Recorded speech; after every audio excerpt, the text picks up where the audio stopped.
بسم الله الرحمن الرحيم. السلام عليكم ورحمة الله تعالى وبركاته. الحمد لله ثم الحمد لله على نعمة الإسلام والإيمان. سبحانك لا علم لنا إلا ما علمتنا إنك أنت العليم الحكيم. ولا حول ولا قوة إلا بالله العلي العظيم. اللهم اهدي قومنا فإنهم لا يعلمون. اللهم اهدي قومنا فإنهم لا يبصرون. الحمد لله ثم الحمد لله على نعمة الإسلام والإيمان. Sidang jemaah muslimin muslimat, ibu-ibu, bapa-bapa, anak-anak yang dirahmati Allah Subhanahu wa taala. Pada malam ini malam sama-sama kita memanjat kesyukuran kita kehadrat Allah Taala. Mudah-mudahan kita menjadi hamba-hamba yang benar-benar beriman dan bertakwa di sisi Allah Ta'ala. Malam sama-sama kita memperbanyakkan selawat dan salam ke atas junjungan besar Nabi Muhammad sallallahu alaihi wasallam. Mudah-mudahan insya-Allah kita akan mendapat syafaat dan pertolongan daripada baginda di akhirat kelak insya-Allah. Dan pada malam ini kita masuk tajuk yang akhir tentang puasa. Tajuknya rupa dan roh puasa. Rupa dan roh puasa. Ketahuilah bahawasanya puasa itu mempunyai rupa. Puasa ni mempunyai rupa dan roh. Adapun rupa puasa, macam mana bentuk rupa puasa? Rupa puasa ialah menahan diri kita dari makan, minum, dari bersetubuh, mulai dari terbit fajar hingga matahari terbenam. Terbenam dengan syarat disertai niat. Puasa tak ada niat, tak sah. Itu dia. Barang siapa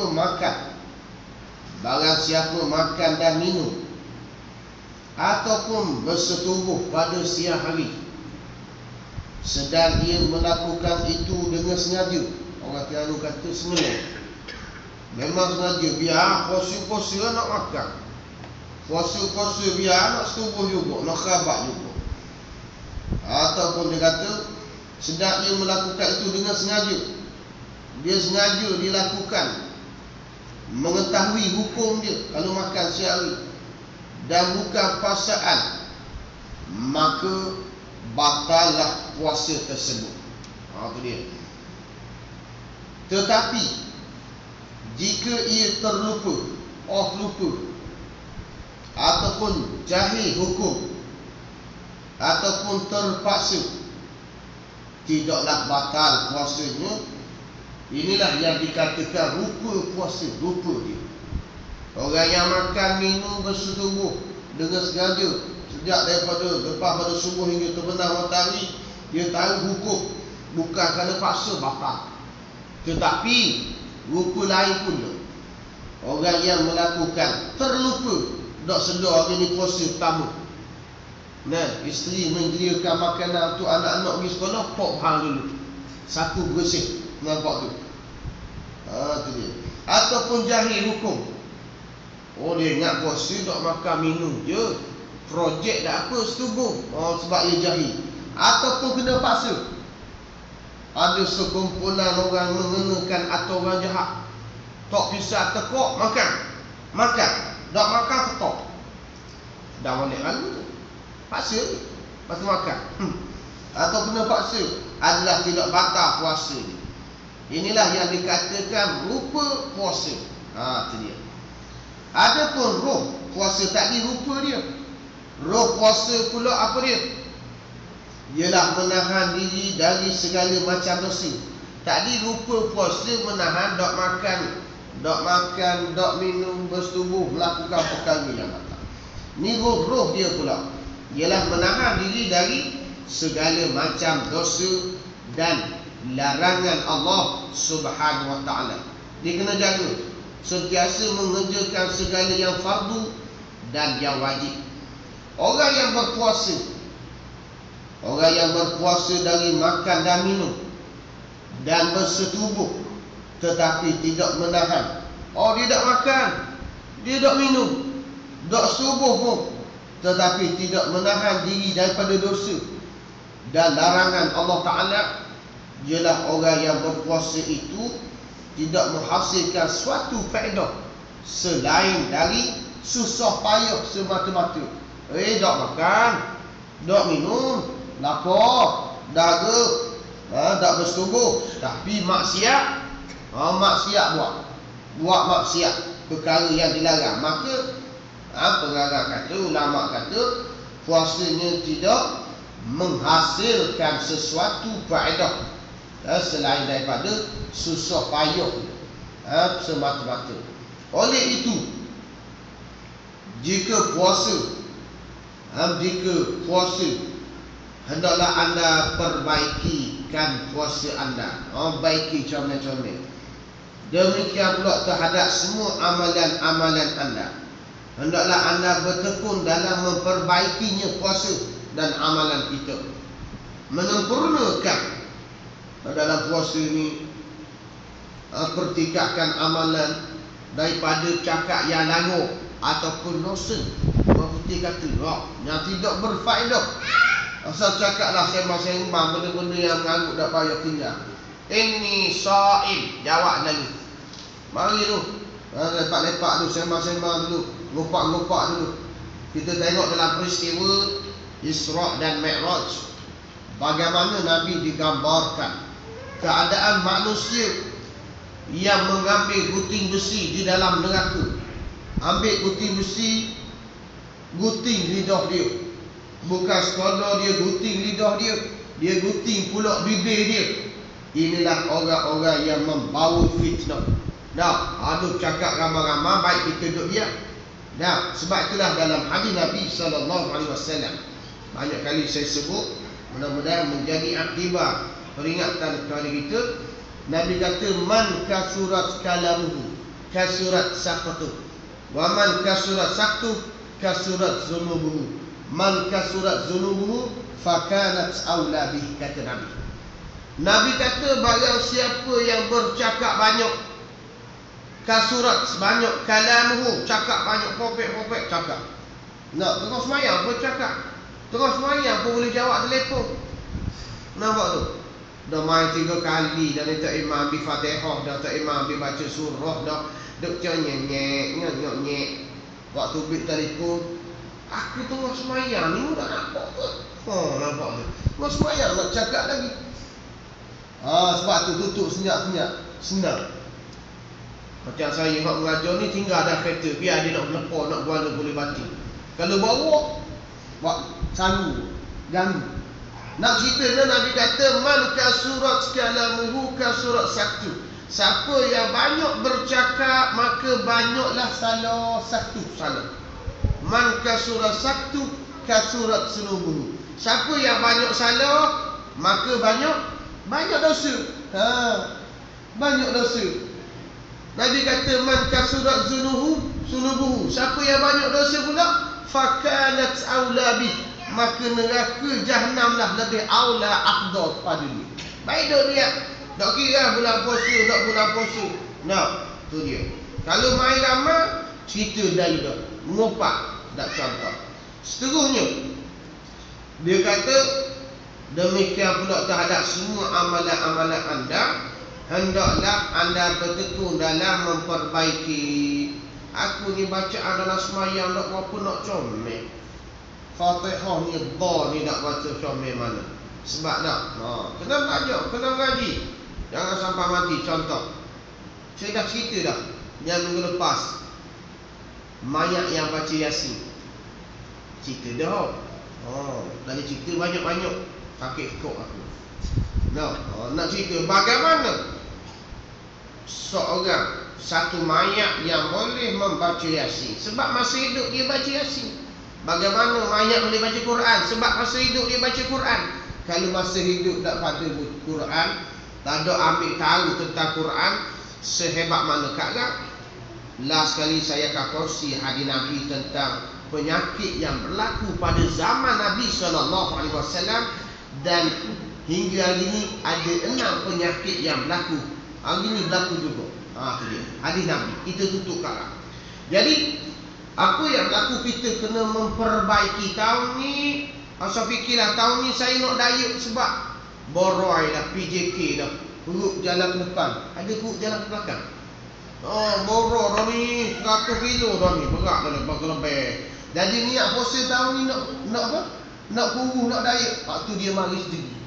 Tahun ni saya puasa nak terbaik. Sebab itulah puasa kita ada rupa yang baik. Puasa kita roh yang baik.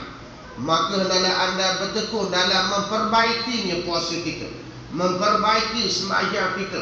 Itu dia. Menyempurnakannya sembahyang kita dan menunjukkan sembahyang kepada Allah Ta'ala dengan penuh ikhlas. Allahu Akbar. Pentingnya dalam ibadat kita mukhlisina lahuddin. Kalau tak ada hak ni putih, haba'an mansura, seperti debu yang berterbangan. Di akhirat kelak, Abu Hurairah ada menyebut tentang ikhlaslah. 3 golongan manusia yang akan dipanggil terlebih dahulu daripada golongan yang lain.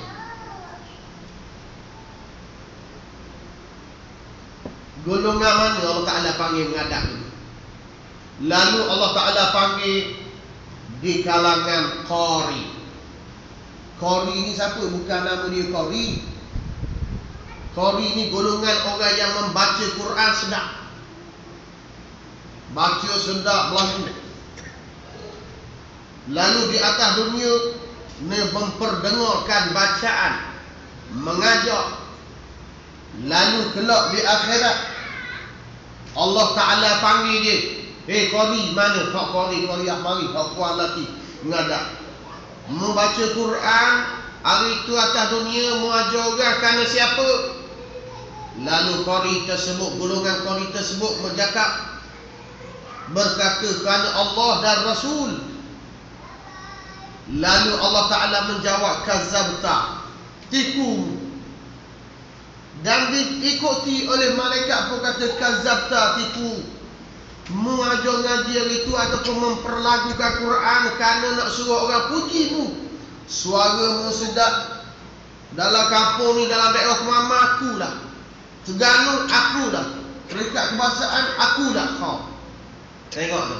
Dia ngajar, dia kalau dia baca Quran nak suruh orang puji dia suara dia sedap.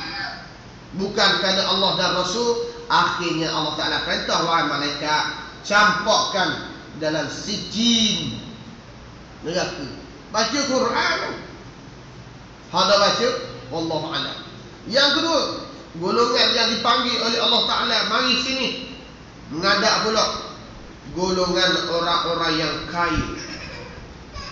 Lalu Allah Ta'ala panggil, wahai golongan yang kaya, di atas dunia aku beri rezeki kepadamu yang banyak. Di manakah kamu belanjakan, kamu infakkan? Dia kata, kita bagi fakir miskin, anak yatim, Palestin, buat masjid, buat surau, madrasah, tahfiz, bagi ke orang yang susah. Memberi ni kerana siapa? Kerana Allah dan Rasul. Allah Ta'ala kata, kazzabta, tipu. Diikuti dengan malaikat, tipu.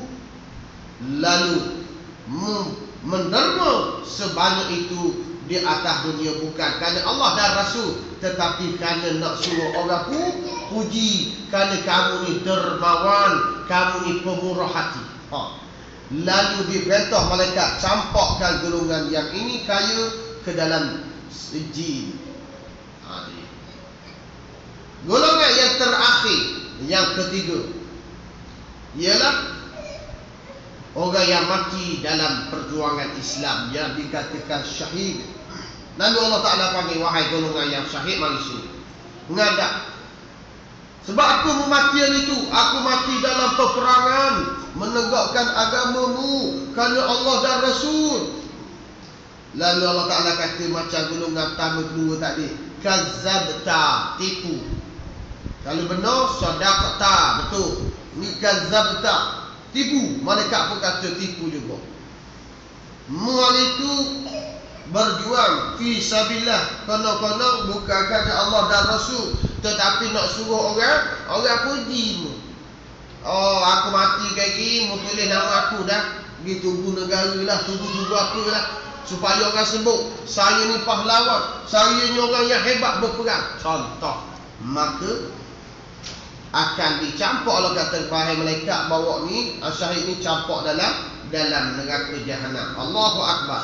Sebab itulah semayang lillahi ta'ala, puasa lillahi ta'ala, beri keluar zakat lillahi ta'ala, pergi umrah, pergi haji lillahi ta'ala, amal ibadat lillahi ta'ala, kerja yang soleh lillahi ta'ala. Kalau kita jaga rukun sembahyang 13 perkara tapi tak ada sebutir, tak ada ikhlas, haba'an mansura, Allah Ta'ala kata seperti debu-debu yang berterbangan, tidak dinilai oleh Allah Subhanahu Wa Ta'ala.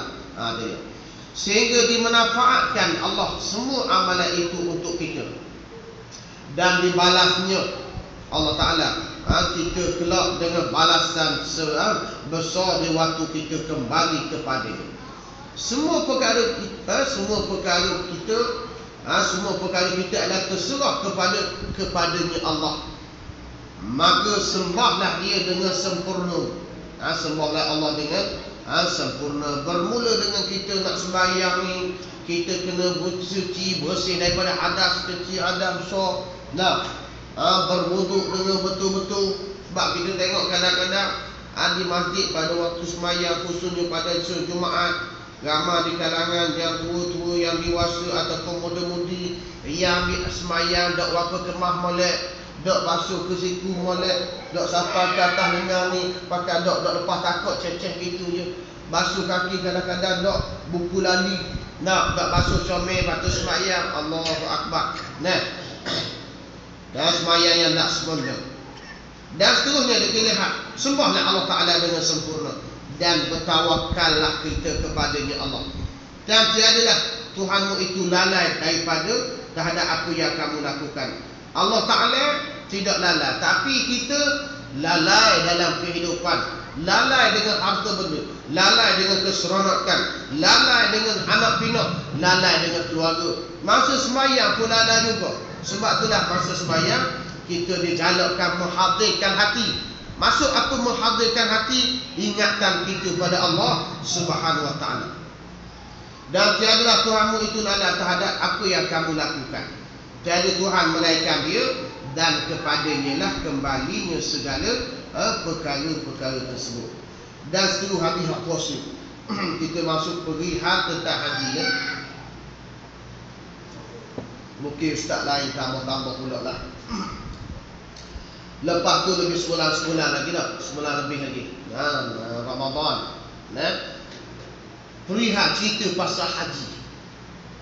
Ketahuilah, wahai saudara-saudara sekalian, moga-moga Allah menggolongkan kami dan kamu dalam golongan orang-orang yang beruntung, dan juga dalam golongan orang-orang yang mengaku bahawasanya Tuhan kami ialah Allah. Maka mereka pun memilih jalan yang lurus. Bahawasanya haji ke Baitullahil Haram itu adalah salah satu asas Islam. Haji itu adalah rukun yang fardu, menjadi wajib atas setiap Muslim yang berpuasa ke sana sekali seumur hidup. Yang pertama dia wajib, kedua dak. Itu dia. Menjadi wajib ke atas setiap yang berpuasa ke sana sekali seumur hidup. Demikian pula dengan umrah. Firman Allah Subhanahu Wa Ta'ala di dalam surah Ali Imran ayat 97, walillahi 'alan nasi hijjul baiti man istata'a ilaihi sabila. Maksud dalam bahasa kita, Tuhan mewajibkan ke atas manusia mengunjungi rumah suci. Mana rumah suci? Baitullahil Haram. Untuk mengerjakan haji bagi orang yang berkuasa. Berkuasa mengadakan perjalanan kepadanya. Firman Allah Ta'ala Lagi kepada Nabi yang dicintai, iaitu Nabi Ibrahim alaihissalam. Wa'adzin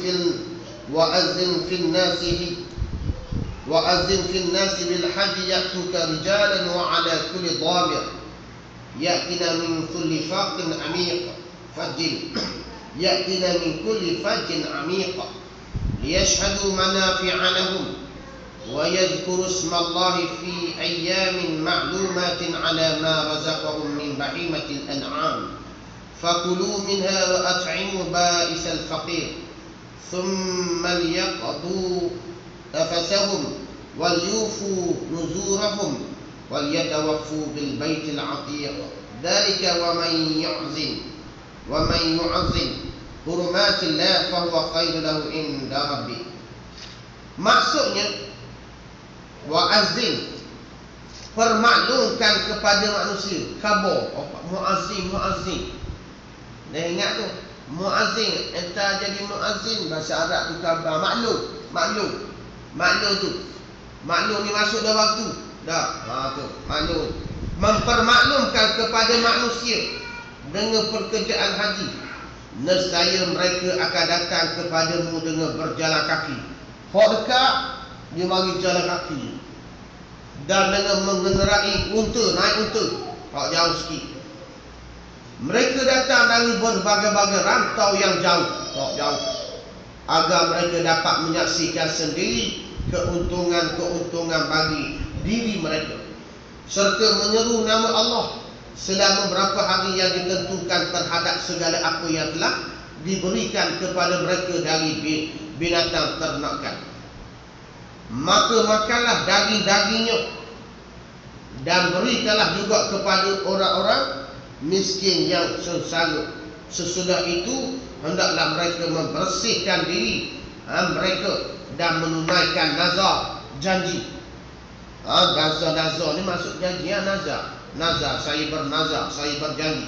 Lalu bertawaf berkeliling rumah suci yang tua itu. Demikianlah semestinya. Dan bagi siapa yang membesarkan penghormatan Allah, maka yang demikian itu adalah lebih baik baginya di sisi Tuhan. Sabda Rasulullah sallallahu alaihi wasallam, "Bunyal Islamu ala khamsin, syahadatu an la ilaha illallah wa anna Muhammadar Rasulullah wa iqamis salat wa ita'iz zakat wa hajjil baiti wa shaumi Ramadan." Nabi kata, Islam itu dibina, bunya ni dibina. Islam itu dibina di atas 5 asas, 5 perkara. Yang pertama, bersyahadah, menyaksikan bahawasanya tiada Tuhan melainkan Allah. Nafi dulu, kan kita asyhadu an la ilaha illallah wa asyhadu anna Muhammadar Rasulullah. Aku naik saksi bahawa sesungguhnya tiada Tuhan. Kita menafi dulu, tak ada dah Tuhan kecuali Allah. Kakak ada juga Tuhan. Nak contoh, kalau isteri, dia boleh tanya suami dia balik. Abang sayang tak kita? Sayang juga. Agak-agak sayang tak? Macam ada hak lain je. Kau nak kemah malaikat tak? Tak ada dah atas dunia ni. Tak ada dah. Malaikat awak je darling. Nampak tu. Sayang juga. Macam ada special dia. Patut tanya balik sekarang. Atas kereta bang, sayang tak kita? Tak ada dah. Segala perempuan yang tadi, tak ada dah. Musyawar, ku sayang, ku kasih. Kakmah, ku nyok. Ni ada juga. Sebab itu Allah Ta'ala ajar, nafi dulu. Tiada, tak ada Tuhan dah. Tak ada dah kecuali Allah. Kakmah tu. Contoh tu lah. Nak suruh menafikan bahawa, nak meyakinkan bahawa tiada Tuhan yang disembah melainkan Allah. Hari ini kita lihat ramai umat Islam yang benar-benar mengaku Islam tetapi melakukan perkara-perkara yang syirik. Berubah-ubah, beramal-beramal, guna benda takar-takar. Lepas tu gunakan seru melalui jin-jin, syaitan-syaitan. Kita pun belilah takar, gatuhlah tekok. Contoh, nak penundukkan boh kita. Dak bomo kata ni pakar takar ni boh mu tunduk Mu nak apa pakak cepat naik, kita pun takar. Tak sedar kita ada takar dah. No, jadi dua takar. Orang gantung sana gantung sini. Duk percaya benda yang lain selain minta tolong dengan selain daripada Allah Ta'ala, syirik. Tidak diampun oleh Allah Ta'ala. Lepas tu dia kata bahawa Nabi Muhammad adalah utusan Allah, mendirikan lepas syahadat, mendirikan sembahyang, mengeluarkan zakat, haji ke Baitullah, dan berpuasa di bulan Ramadan. Dan seterusnya disebut lagi dalam hadis Nabi sallallahu alaihi wasallam. Nabi kata man malaka zadan wa rahila thumma lam yahujja fala alaihi an yamuta in syaa yahudiyan aw nasraniyan. Allahu akbar. Nabi kata apa? Barang siapa yang mempunyai bekal, cukup bekal, duit ada, duit tambang ada, duit makan ada, duit duduk hotel ada, contoh, duit kenderaan ada. Siapa yang mempunyai bekal dan kenderaan, kemudian dia tidak juga naik haji. Ada orang yang ustaz tak siapa seru lagi, New York boleh pergi, tembok Cina boleh pergi, bukan sekadar boleh pergi, masuk ke dalam tembok pun. Boleh pergi, bukan lagi pergi rata-rata dunia, tapi haji tak boleh pergi. Ada hak spesifik. Ustaz tak siapa seru lah. Fikir ada. Siapa yang mempunyai bekal dan kenderaan, kemudian dia tidak juga naik haji, tengok Nabi kata mana? Maka tidak ada halangan lagi baginya untuk memilih mati sebagai seorang. Tak ada halangan daripada dia mati sebagai seorang Yahudi dan Nasara. Dia ada fikir yang banyak, orang yang banyak dah fikir nak pergi haji. Ada orang akan lalai. Kadang-kadang dia dapat duit dia kerja APL lah, duit apa-apa je. Duk ada sahabat baru pecing shoot, duk sibuk beli motor besar, 50 tahun dah, 55 dah pecing dah. Motor besar, datang pun motor 27,000, datang pun motor Shadow datang pun. Nampak dah raya dah.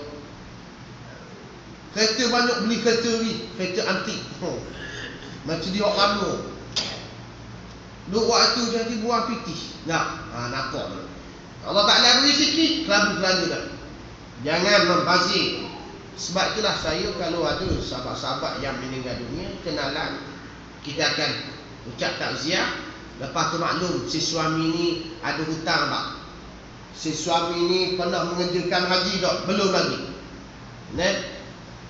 Saya pun nak cerita pun rasa malas nak cerita.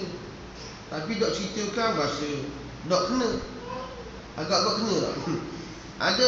Ada seorang hamba Allah, sahabat saya lah, terlibat dalam kemalangan. Hari ini mungkin kita akan tengok ada sesetengah orang yang konon-konon dapat melihat bunian, dapat melihat makhluk orang tak nampak, kita tak nampak, dia nampak. Lalu satu hari seorang sahabat saya ni berlaku kemalangan di Johor. Tak silap pukul 3 petang, memotong langgar bas, mati. Dan di dalam taman tempat tersebut, tempat saya duduk, ada seorang budak yang didampingi oleh makhluk alif. Dia panggil dia nama istilah tu ayah. Dia duduk mana? Bukit Bintang Besuk, Sakura Besuk.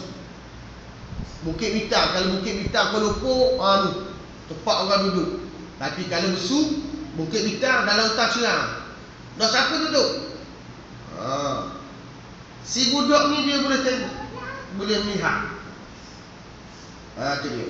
Lalu satu hari takdir Allah Ta'ala, selepas kematian melanggar, lalu saya tak lupa lah selang nama mana, hari Khamis, malam Jumaat, difahamkan ruh akan balik ke rumah melihat.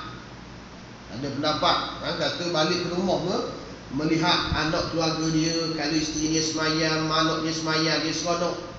Kalau isteri dia tak semayang bang, anak dia tak semayang bang, garik tengok yudu bangga tu. semayang badak euro. Kalau euro tu jamin masuk syurga, aku tak payah mengajar lah ni. Dari mana?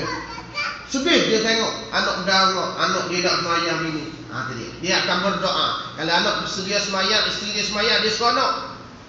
Satu hari, apabila si budak ini perempuan SPM, dia balik naik motor, lalu dia menjumpai roh si mati yang melangguh kemalangan, nak masuk ke pintu tangga rumah, pintu dapur belakang. Lalu dia kata, "Mak, berhenti nak setengah dah, berhenti." Bapa pula, ni arwah ni ada balik ni. Si arwah tu roh panggil dia, mak dia dah dapat penuh dengan darah. Apa yang dia cakap, hak saudara nak percaya tak saudara tu dengar dulu. Roh kata, "Saya lama dah mati, tapi saya tak tenang. Saya banyak hutang." Tengok. Saya banyak hutang. Isteri anak lupa dah cara saya lah. Tolonglah, budak ni nama Kak Long, tolonglah khabar ke bini. Siapa? Agak-agak orang nak terima. Makcik, tadi saya jumpa roh suami makcik, dia besar semua hutang. Mu gila ke? Boleh percaya ke? Nampak. Selang lama-lama, dia pun tanya juga makcik tu. Dia kata nampak dalam mimpi mari-mari wajah-wajah si suami yang mati. Tapi dia tak faham. Roh ni kata saya tak tenang. Roh saya, jiwa saya, bukan jiwa, roh saya tak tenang. Sebab hutang saya masih ada. Selang berapa lama, bertahun kemudian, mari pula dengan wajah yang berapa tak comel, kena koyok rabak pakaian. Dia kata setahun lebih keluarga, isteri, anak lupa dah saya. Hutang saya tak lepas lagi. Lalu saya dengar berita ni, saya kumpulkan keluarga tersebut. Bak budak ni khabar ke mak dia, ke bini dia tak cara. Lalu saya kumpulkan pada hari Khamis malam Jumaat. Sebab sahabat saya juga. Saya tak percaya, saya cerita. Kita buat solat hajat malam ni, kita tahlil untuk arwah, dan kita buka cerita. Isteri dia ada anak-anak. Saya kata selama setahun dah arwah dah pergi. Bagaimana hutang? Duk menunggu. Ada tak lagi hutang yang belum dibereskan untuk si mati ni, suami kita? Kedua, saya tanya, di dalam kehidupan dia pernah menunaikan haji. Dia gaji 5,000 tak kata. Tak berhenti nak gaji contoh. Tak 10 tu, wallahualam. Dia kata tak ada. Saya kata tolong selesaikan hutang yang masih ada untuk arwah. Dan keduanya, tunaikanlah haji. Apa panggil haji? Haji badal. Bagi upah haji. Upah haji kepada si mati tersebut. Buatlah supaya roh itu tenang selepas hutangnya diselesaikan.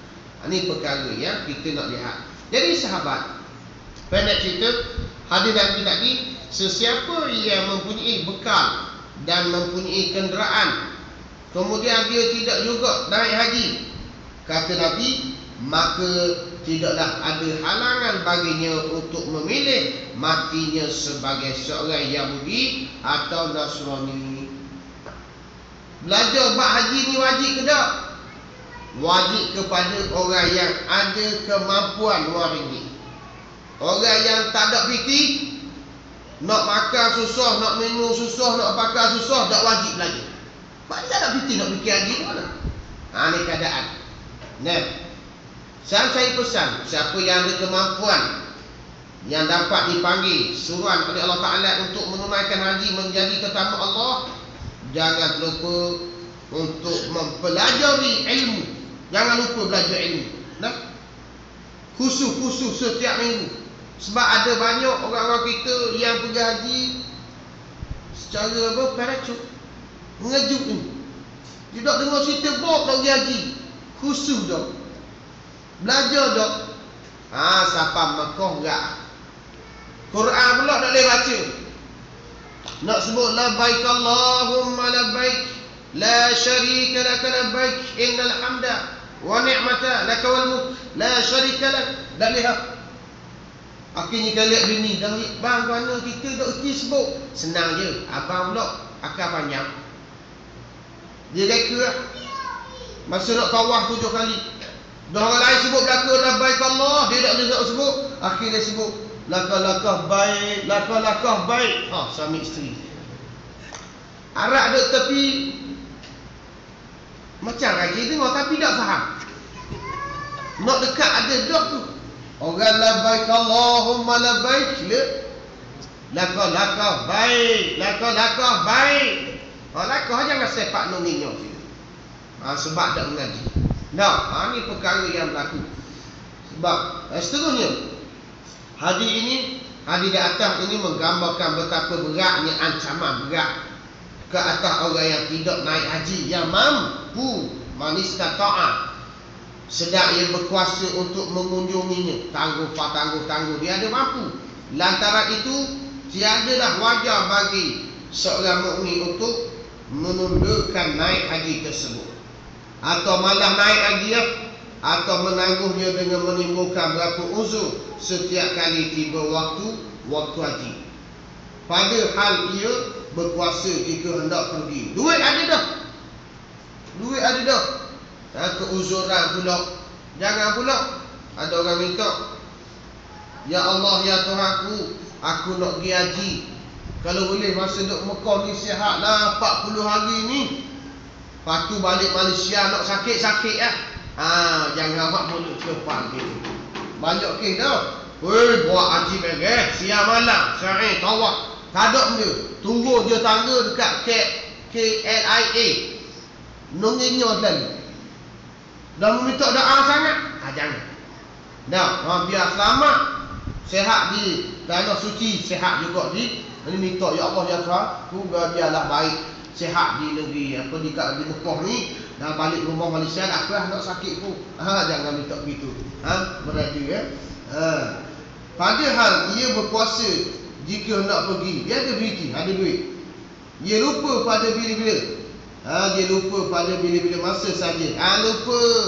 Sebab lupa apa? Lupa bila-bila masa saja mau akan datang meragut nyawanya. Sebab itulah kita kena ingat, daripada subuh tadi, nak subuh esok tu pula, malaikat maut menjenguk kita. Malaikat maut menjenguk kita sebanyak 70 kali. 70 kali jengukan. Tengok dulu. Sehari ada berapa jam? Sehari semalam ada 24 jam.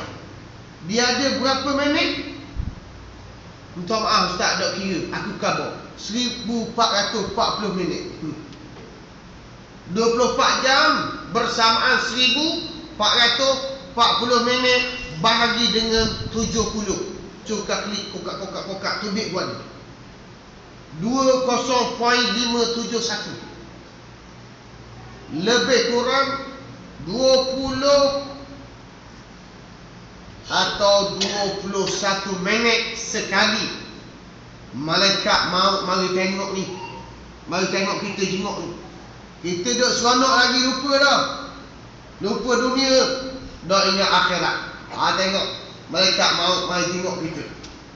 20 minit sekali dia mari tengok kita. Allahu Akbar. 20 minit ataupun 21 minit kali ya.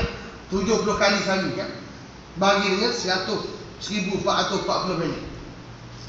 Terus ia lupa bahawa bila-bila masa saja malaikat maut akan datang meragut nyawanya, ataupun terlupa kekuasaannya untuk pergi oleh adanya sebab-sebab yang menghalang. Sedang fardu haji itu adalah wajib atas dirinya, wajib haji. Kerana dahulunya ia berkuasa pergi ke sana. Kelak apabila ia mati, dia akan menemui Tuhan dalam keadaan menderhaka dan berdosa. Lepas tangguh-tangguh haji ni pertama je. Yang kedua dah wajib dah. Bagaimana berlaku kepada seorang tukar kasut. Saya pernah cerita dah. Seorang tukar kasut di zaman dulu telah membuat kasut, tokek kasut lah, tokek kasut. Oh, tokek kasut kayu kan. Tokek burger pun kaya, tokek satak. Anak murid saya, tokek satak, kejut kok. Saya pergi mengajar di Kuala, dia ada haji. Saya mengajar di Berenjuk, dia ada. Haji ni banyak sungguh rumah. Kuala bini tak apa, Berenjuk bini 2. Tokek satak je, cocok-cocok kibak. Cocok-cocok kibak. Bukan cocok-cocok kebab. Nampak tu? Oh, kayu. Jadi sahabat ni, apabila tukar kasut, dia banyak duit, dia beracang tahun ni, dia simpan duit dalam tabung haji. Masa tu tabung haji tak ada lagi, yang ada tabung haji. Yang ada, dia pun simpan duit, cukup dah nak pergi haji. Cukup nak pergi haji, dalam masa sama dah cukup duit. Cukup dah modal nak pergi ke balik ni 14 hari, nak pergi haji, lepas tu nak tinggal. Tak boleh, cukup dah piti nak pergi haji. Tapi orang hok tinggal 40 hari ni, kita dok tinggal makanan, minuman, tak ada duit. Tak boleh pergi lagi. Hok kita pergi 40 hari cukup, hok tinggal 40 hari pun kena cukup juga. Tengok situs putih. Kita lepas dah suami isteri 20,000, tapi hok pergi ni nya tinggal 10 kotak Maggi. Makan Maggi semua jawab dia. Balik-balik mau tengok rambut Maggi, mata Maggi, gigi jadi Maggi. Tak boleh lah. Kita simpan duit nak pergi haji, lepas tu hak rumah ni kena cukup juga. Hak rumah tak ada simpan, tak boleh dia lagi. Okey, seorang tukar kasut yang tipu duit nak pergi haji, pada masa yang sama isteri dia mengandung, hamil. Di sebelah rumah dia ada sebuah rumah sekeluarga yang miskin. Lalu sebelah rumah tersebut telah memasak daging kambing, kari. Bukan kari mamak, kari Arab. Masak kambing, si isteri ni pun mencium bau aura. Sedap bang, minta sikit. Tolong minta sikit kat semakut stokor. Tu dia. Nak lepas nak makan. Bukan banyak sangat. Akhirnya suami dia yang tukar kasut pun pergi sebelah rumah. Assalamualaikum. Waalaikumsalam. Isteri saya ada hidu masukkan kari. Masukkan blok satu Malaysia. Sedap. Dalam tu ada mamak, dalam tu ada Cina, dalam tu ada India, dalam tu ada Bangla, dalam tu ada Banglo. Nak contoh, gambarnya Bangla negara kita.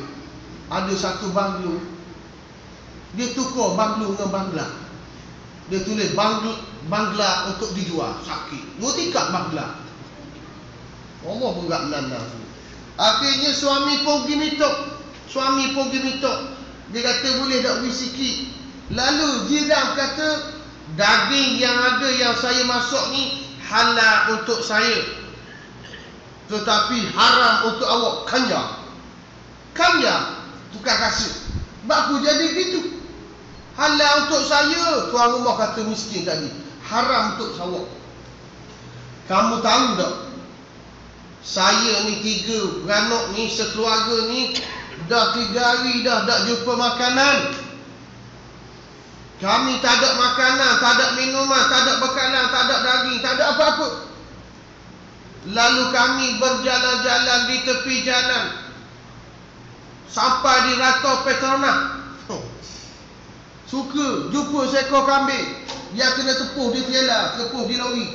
Satu bangkai kambing di tepi jalan. Tengok kambing mampu.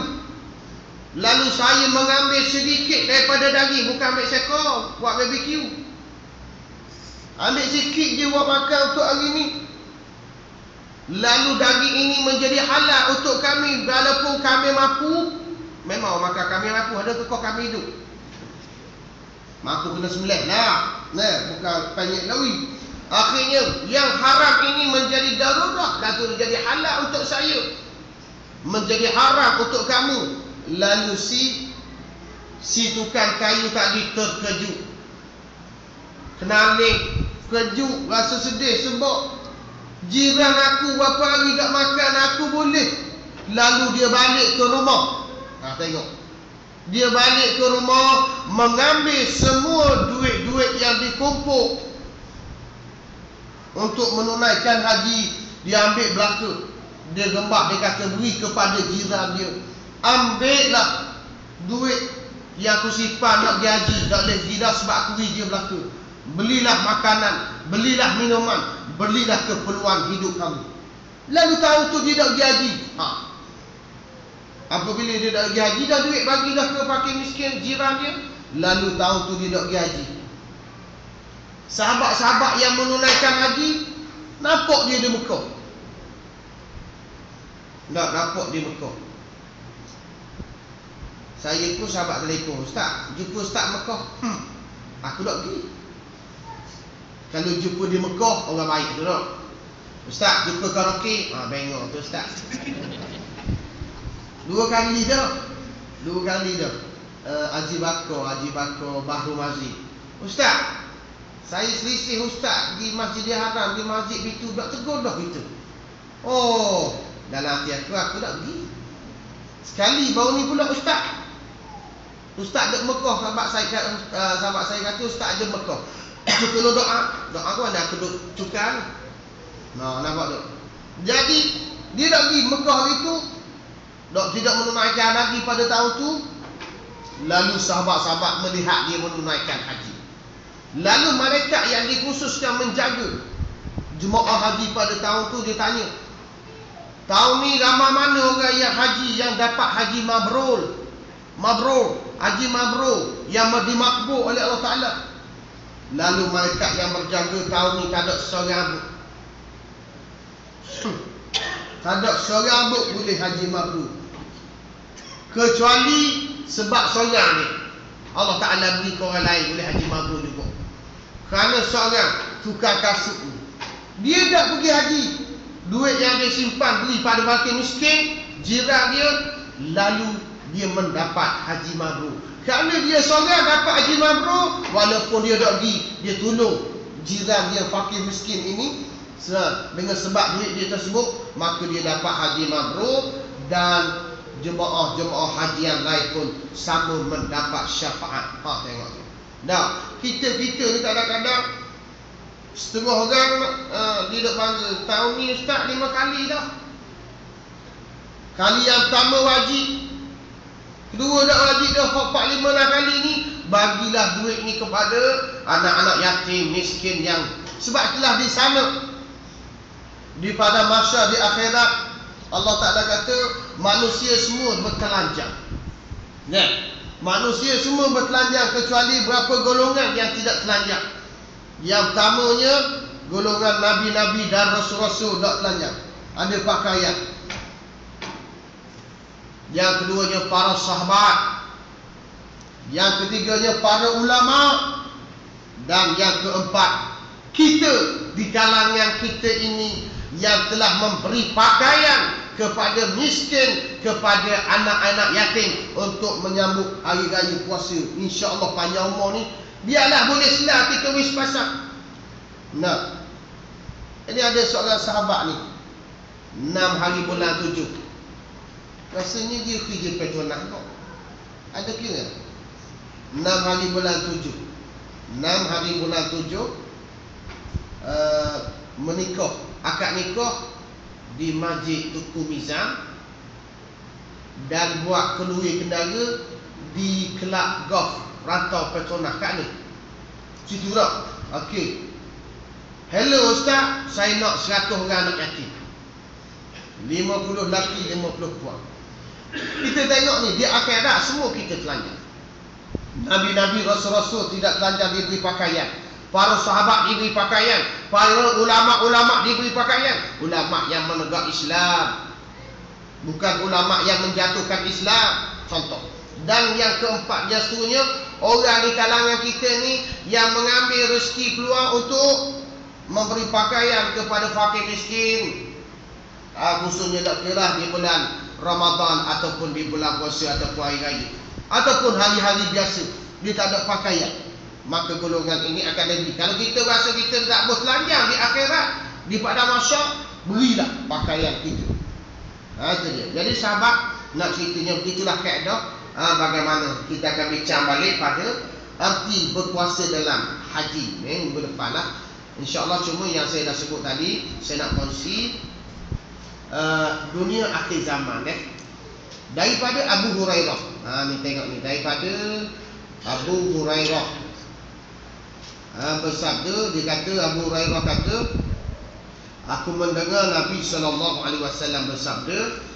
Nabi kata apa?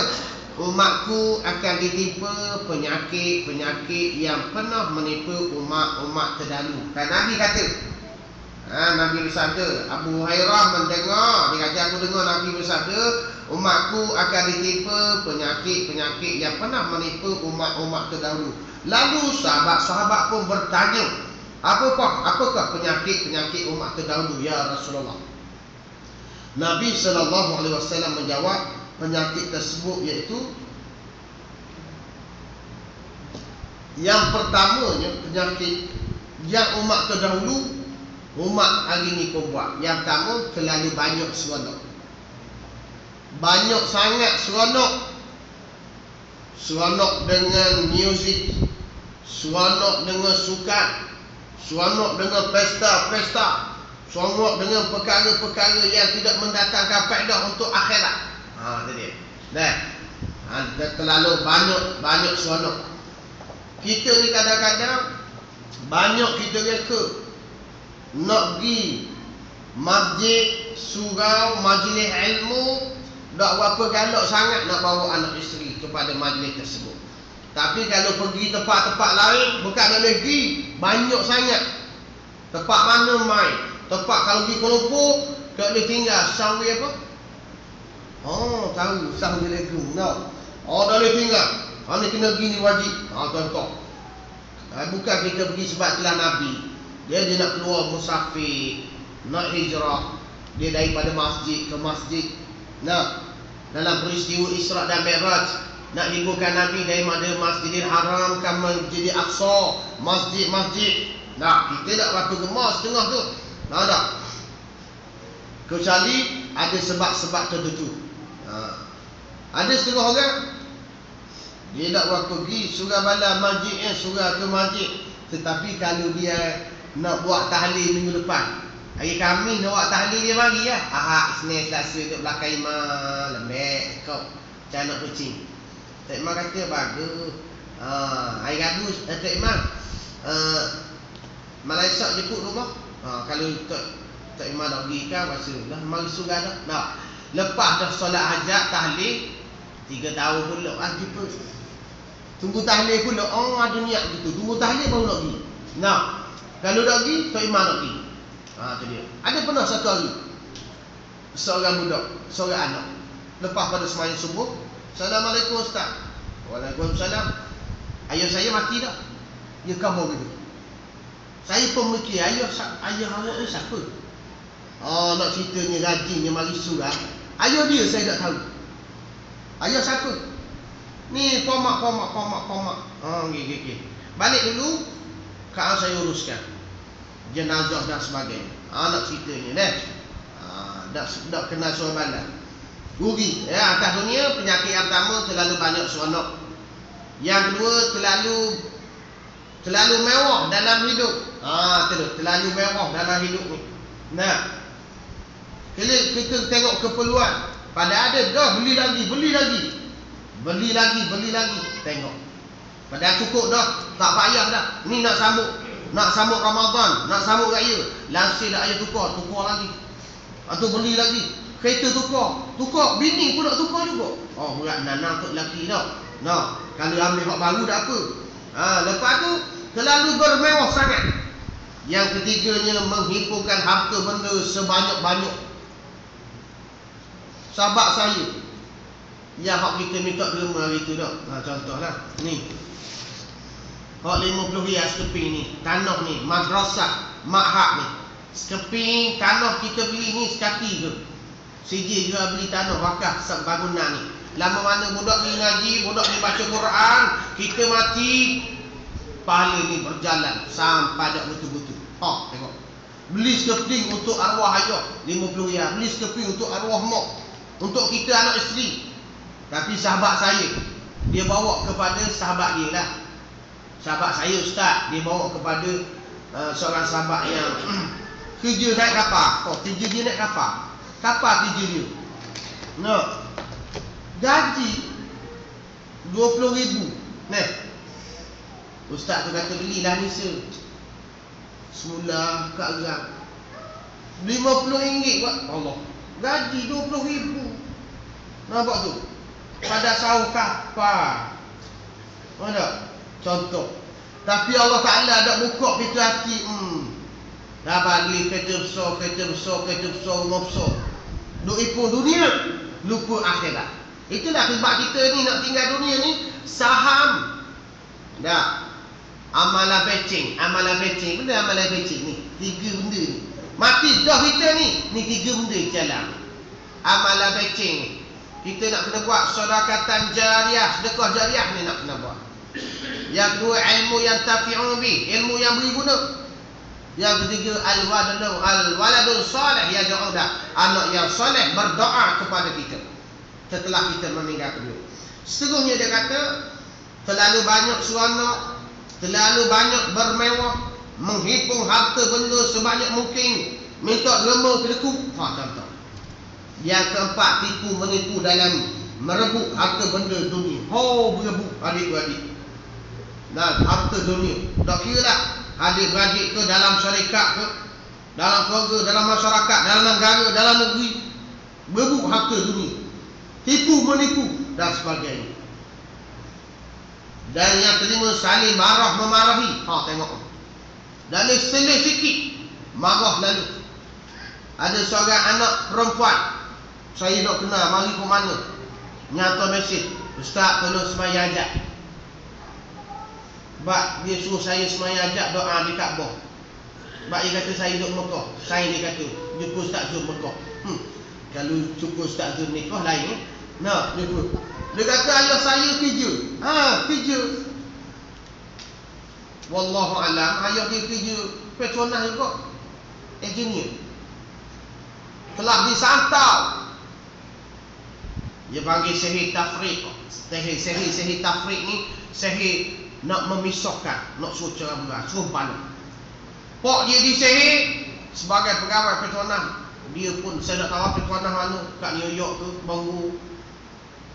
Allah Alam, saya pun tak tahu. Atau mesej ya ayah dia sebab kena ilmu, kena benda ni, berhenti kerja. Isteri dia pula sebagai akaun ke apa benda. Dia kata ustaz tolonglah, balas sama ayah dia. Kalau buka mulut dia, pisah lalu, parang lalu suami isteri. Kalau parang, balas satu. Kalau balas, parang lagi. Ni perkara yang marah. Sebab itulah kita suami tidur malam ni wajib buat wajib buat, perlu buat. Tidur malam ni lihat wajah isteri renun, dia dah tidur. Ya Allah, ya Tuhanku, aku maafkan isteri aku, aku maafkan isteri aku halalkan makan, aku halalkan minum, walaupun dia tak ada salah, maafkan ni. Setahun sekali hari raya. Loh, tak betul apa hari tu bilang 3 jam. Orang nak hari raya dah tidur, sesi bermaafan setahun sekali. Setahun sekali 3 lori itu kesalahan. Lori B. Maknanya sebaik-baik tiap malam isteri yang bersalam dengan suami gugur dosa. Allahu Akbar, ni tak salam. Isteri pula masuk neraka sebab mengopak suami. Suami dia kuat berdekor tidur. Suami kuat tidur. Isteri pula cerita ke jiran, Allah suami aku macam babi. Ada dia cerita ke jiran, suami dia macam babi. Dah apa babi gitu? Dong dekor. Dia dengar tak babi dekor. Tak dengar apa. Dia kata suami dia babi, dah mau tidur dengan babi. Ni isteri banyak masuk neraka sebab mulut dia. Jangan cerita tu laki saya banyak kuat tepek. Ceritalah begitu ginilah, jangan. Itu sebab nak kena jaga. Maafkan isteri setiap malam. Halalkan ni tiap malam sebelum tidur. Lepas habis maafkan isteri, maafkan anak kita laki. Kadang-kadang ustaz kita doa tu anak kita tak jadi sebab mak bapak tak maafkan anak. Itu ya.